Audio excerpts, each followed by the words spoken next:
I feel like most people only focus on physical health, and our team tries to focus on mental health because that also matters in our life.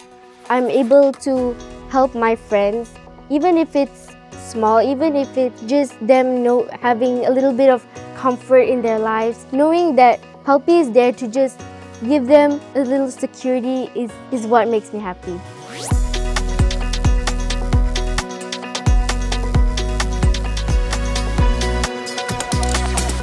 Idea untuk bina Helpy Apps ni bermula daripada tahun 2023 lagi. Kami berbincang dalam kumpulan. Kami melihatlah situasi yang ada di sekolah pada ketika itu. Salah satu isu yang perlu diselesaikan adalah isu tentang kesihatan mental. Apabila murid mencadangkan pembinaan Helpy ini adalah sesuatu perkara yang lahir dari jiwa murid, itu yang mereka nak. My name is Marahana Majad binti Muhammad Hafizi. I'm 12 years old and I study at 11-1 Primary School in Putrajaya. My name is Muhammad Muris and I am 14 years old. I'm currently studying in SMK Putrajaya, Presin 11-1, and I was the leader of my team when I developed the app. My role in maintaining Helpy was that I maintained the content of the app and make sure that it runs smoothly. I also collect feedback from my peers on how we can improve the app. I help with most of the coding with my team with the guidance from my teacher. Basically untuk hasilkan projek Helpy ni, pada waktu itu saya bekerjasamalah dengan sekumpulan pasukan inovasi sekolah yang dipanggil 11-1 Innovation Team.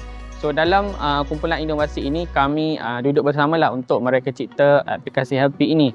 At first, I felt that it was very hard, but then I began to adapt with the difficulties of coding with the help from my teachers and my friends. Projek ini telah berjaya mencipta sejarah sekolah sebagai Top 10 World Best School dalam kategori Supporting Healthy Life.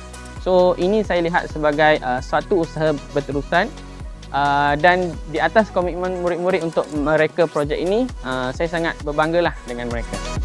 Setakat ini ibu bapa sangat memberi sokongan terhadap aplikasi Helpy ini. Malah ada antaranya yang bercerita kepada saya sendiri dan kepada cikgu-cikgu juga bahawa nampak perubahan kepada anak mereka. Bagaimana mereka berinteraksi dengan ibu bapa, melahirkan perasaan mereka sendiri dari pendiam, dapat bercerita dengan baik dan meluahkan perasaan mereka. I felt very proud that Helpy has helped to build a better school for the students and the teachers. I feel proud knowing that I was able to continue the legacy of my seniors, the ones that worked so hard to create an app that was educational and helpful, a safe space for our students.